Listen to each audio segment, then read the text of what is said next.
Assalamualaikum warahmatullahi wabarakatuh. Bertemu lagi bersama saya Dul di mubadalah.id. Hari ini saya sedang di gedung Integrated Academy Building Kampus Unsud Purwokerto. Ini tempatnya sejuk, juga banyak pohon, apalagi di belakang taman, asik banget. Pada kesempatan ini saya akan ngobrol langsung bersama penulis di mubadalah.id, dan sudah banyak 24 tulisan. Setiap tulisan pembacanya hampir di atas 1000, bahkan ada yang 2000, bersama Mbak Nikmatur Rohmah. Tapi yang menariknya, Mbak Nikma ini nama penanya Nikmara. Nikmara. Ini dari mana nama Nikmara ini? Mbak Nikmara ini banyak menulis tentang sastra. Nah, sastra dalam pandangan saya adalah sebuah imajinasi, sebuah keresahan, sebuah refleksi yang dituliskan dengan kata-kata indah. Ngoten ji Mbak? Terus boten ya? Iya. Jadi sastra itu merupakan ruang imajinatif, dari seorang pengarang itu untuk memberikan pesan-pesan moral, pesan-pesan kemanusiaan dan lain-lain melalui bahasa yang sastra dengan diksi-diksi yang sastra. Ya, itu. Kenapa sih Mbak Nikmara banyak menulis tentang sastra? Tapi sebelum itu saya pengen tahu personalnya Mbak Nikmara. Oh baik, saya lahir di Purwokerto. Asli gitu. Gadis Purwokerto asli. Gadis Purwokerto. Kemudian saya menempuh pendidikan S1 dan S2 di UIN Wali Songo Semarang. Kemudian sekarang saya mengajar di UIN Saizur Purwokerto. Oh, oke. Perjalanan sastra saya itu sebetulnya dimulai ketika saya masih aliyah.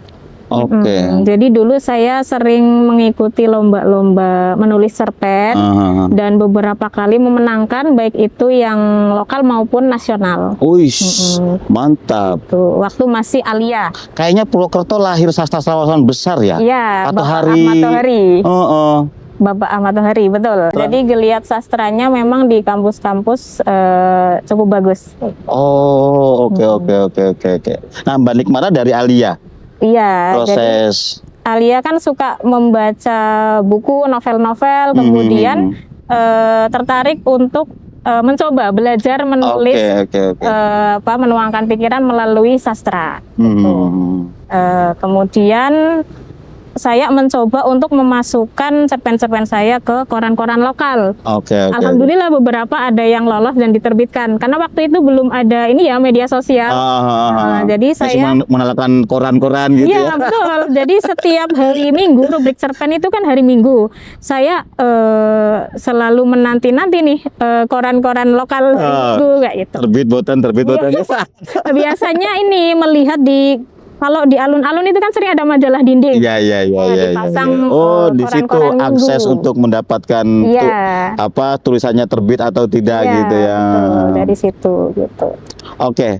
Kata Nikmara itu gimana Mbak? Saya menarik. Nikmara ini apa sih? Apakah ya sebetulnya saya supaya lebih singkat aja, saya mengambil nama depan Nikma. Terus saya tambah Ira aja gitu biar tidak istilahnya sungkan gitu. biar lebih akrab lah ya. Seperti itu. Oke, jadi memang dari aliyah ya Mbak ya. Iya.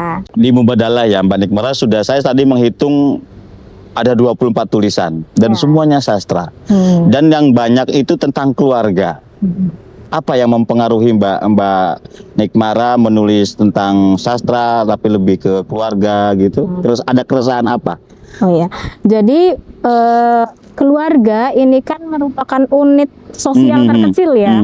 Jadi dari keluarga ini istilahnya kepribadian masyarakat secara kolektif itu sebenarnya terbentuk gitu. Jadi keluarga yang sehat ini akan membentuk komunitas sosial yang sehat, membentuk masyarakat yang sehat, dan masyarakat yang sehat ini nanti akan membentuk negara yang sehat. Unit gitu. terkecil di dalam. Ya. Dan cara menasehati pasangan suami istri, sebuah keluarga tanpa menghakimi kayak gitu, menurut saya ini lebih mudah secara lembut itu melalui sastra begitu Mas Dul. Gitu. Tadi soal anu ya. Nah, itu lahir dari mana sih Pak? Imajinasi itu apakah memang lahir dari apa? Pengalaman pribadi atau hasil dari lingkungan begitu? Iya, jadi ini ya, cerpen-cerpen yang saya tulis itu sebetulnya 80% itu fiksi, Mas. Oh, fiksi ya. Jadi imajinatif gitu ya, Mbak. Imajinasi, dan 20% saya mengambil dari kisah-kisah yang saya jumpai di dunia nyata. Misalnya saya melihat ada teman punya problem keluarga dengan suaminya atau dengan anaknya gitu. Nanti saya terinspirasi dari situ. Atau saya membaca buku, menonton film, melihatlah realita sosial. Kemudian saya terpikirkan, oh ini bisa diambil temanya untuk sastra gitu. Tapi kadang ada yang ini bertanya, ini pengalaman pribadi kamu atau pengalaman siapa? Iya. Itu nyata enggak gitu? Iya benar, saya juga kan penasaran. Apakah di real life itu ada benar kayak gitu? Tokoh yang kamu karakternya bangun di dalam cerpen gitu. Ini langsung aja saya bilang 80% itu fiksi gitu. Jadi ini tidak ada yang saya merepresentasikan seseorang dalam cerpen saya 100% itu enggak gitu. Jadi kadang saya mengambil misalnya ada kisah temanya tentang ketidakterimaan salah satu pasangan dengan kekurangan pasangannya gitu misalnya. Kemudian saya biasanya menggunakan ini terbalik. Kalau di dunia nyata itu yang tidak terima istrinya, nah di cerpen saya buat tokoh suaminya yang nggak gitu. terima. Iya, pokoknya saya kebalikan. Saya sudut pandangnya kan kebanyakan laki-laki. Iya. Saya tidak jarang menggunakan sudut pandang perempuan. Jadi tokoh utamanya adalah laki-laki. Sebenarnya itu saya sedang menunjukkan bahwa itu fiksi gitu. Oke. Secara tidak sadar ya. Begitu. Tapi kesannya kan jadi patriarki sekali Mbak. Kalau memangnya posisi laki-laki yang dominan gitu ya. Ya tidak juga sebetulnya. Tidak juga ya. Karena gini, kadang-kadang pihak yang rentan itu kan perempuan. Saya juga ingin menggarisbawahi bahwa laki-laki juga punya kerentanan. Betul gitu. punya. Laki-laki patah hati, menangis juga gitu. Laki-laki punya istilahnya kegelisahan yang seringkali tidak terucapkan karena batasan budaya gitu yang laki-laki nggak boleh nangis, laki-laki nggak boleh masa laki-laki menangis gitu ya di lingkungan kita ya, di budaya kita ya. Oke. Itu Mas Dul. Iya, tapi ada yang menarik tulisan soal ibu, apakah benar surga jika surga tidak berada di bawah telapak kaki ibu. Itu gimana Mbak? Ini kan mendobrak melanggar. Jadi selama ini yang terkenal kan idiomnya surga di bawah telapak kaki ibu gitu. Tapi ternyata istilahnya ada antitesis gitu. Ada sebuah antitesis bahwa nggak cuma anak nih yang berpotensi durhaka terhadap orang tua, tapi orang tua juga bisa berpotensi durhaka terhadap anaknya. Karena banyak sekali realitas sosial fenomena seorang ibu yang membuang bayinya, gitu. Orang tua yang dengan berbagai alasan. Iya, bukan hanya membuang bayi, tapi anak sudah ada yang viral itu keluarga itu dia membuang anaknya yang sudah 5 tahun atau 4 tahun itu di jalanan begitu. Fenomena itu ya. Iya. Kalau menurut saya berarti kan orang tua yang lebih dewasa dibekali akal untuk berpikir, sudah balik ya, sudah bisa mampu menimbang gitu. Tapi dia melepaskan tanggung jawab sebagai orang tua gitu. Apakah term durhaka hanya berlaku bagi anak terhadap gitu orang tua, tapi orang tua yang melepaskan kewajibannya untuk mendidik, mengayomi dan mengasuh anak, kemudian menelantarkan dan membuang anak itu tidak dilabeli durhaka gitu. Gitu. Jadi saya ingin membuka wacana melalui sastra bahwa relasi antara orang tua dan anak gitu. Saat ini kan menarik Mbak soal pola asuh ya. Orang tua kadang-kadang generasinya boomer. Lalu anaknya sekarang yang sudah generasi Gen Z. Gen Z misalnya, saya pernah menulis itu soal pola relasinya. Jadi misalnya melihat generasi sekarang kan lebih cenderung anak-anak sekarang kan lebih dia ya instan, lalu belanja-belanja ya di plus gitu. Nah tiba-tiba orang tua melihat itu kan kayak semacam geram. Iya. Itu kan tidak sehat relasinya. Nah pernah nggak membuat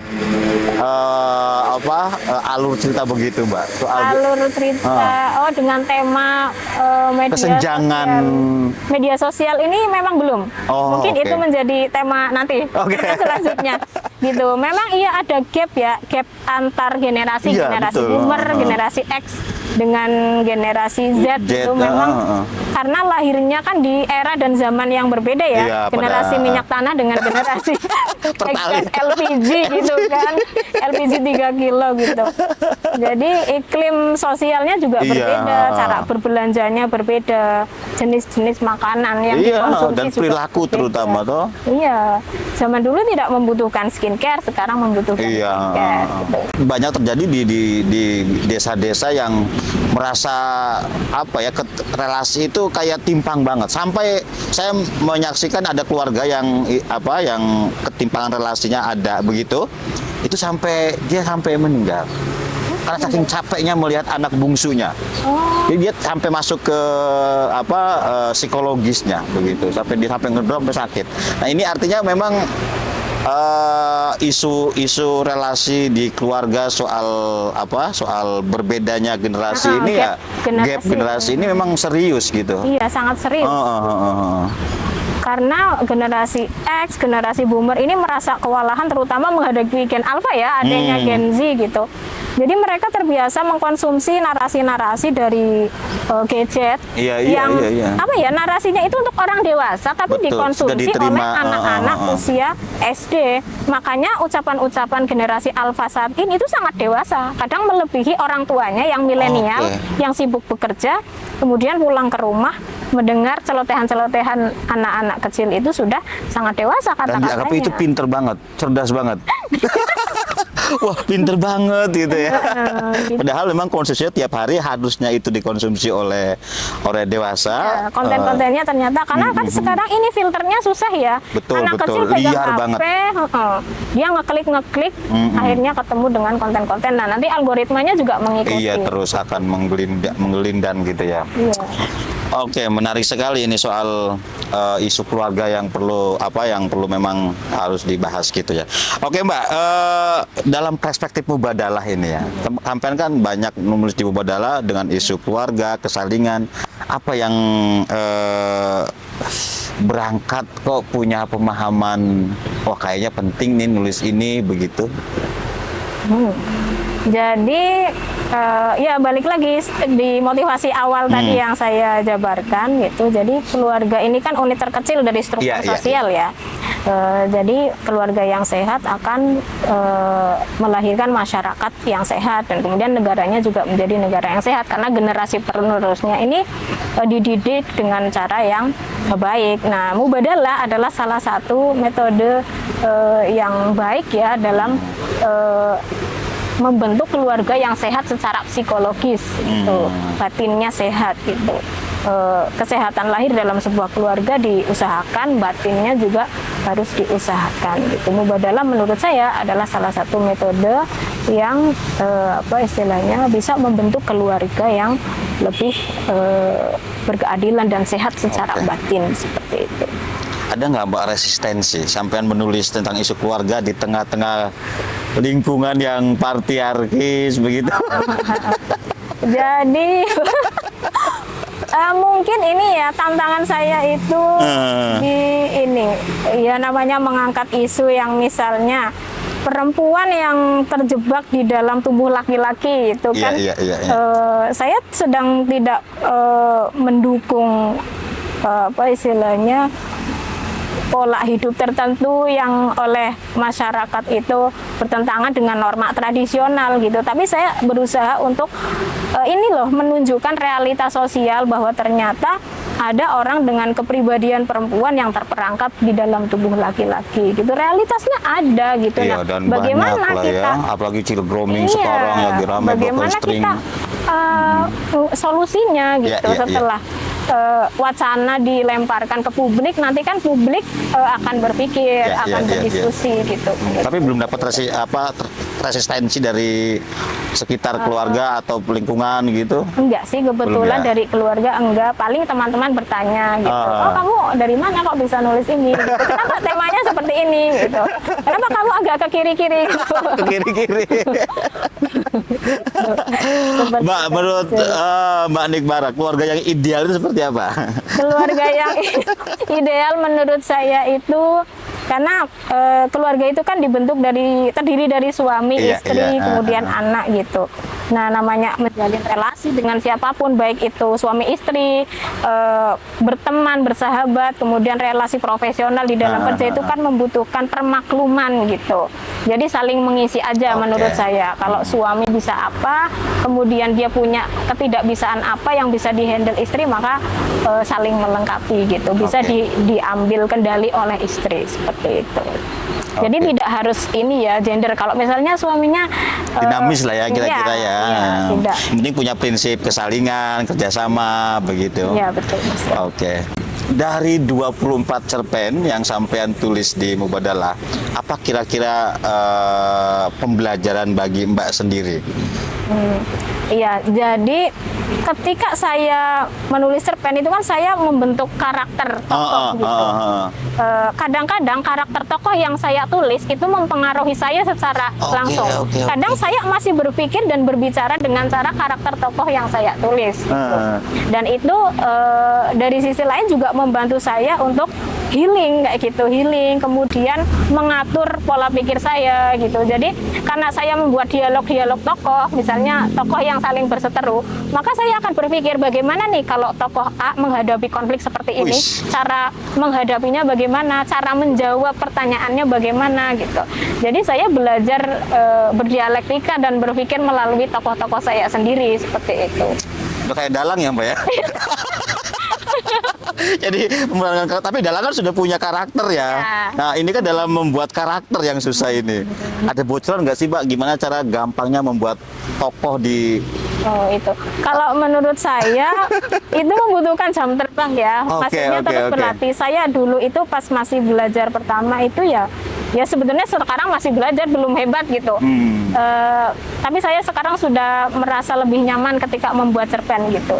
Malah saya merasa lebih mudah daripada membuat artikel. Memang. Masih saya pertimbangkan.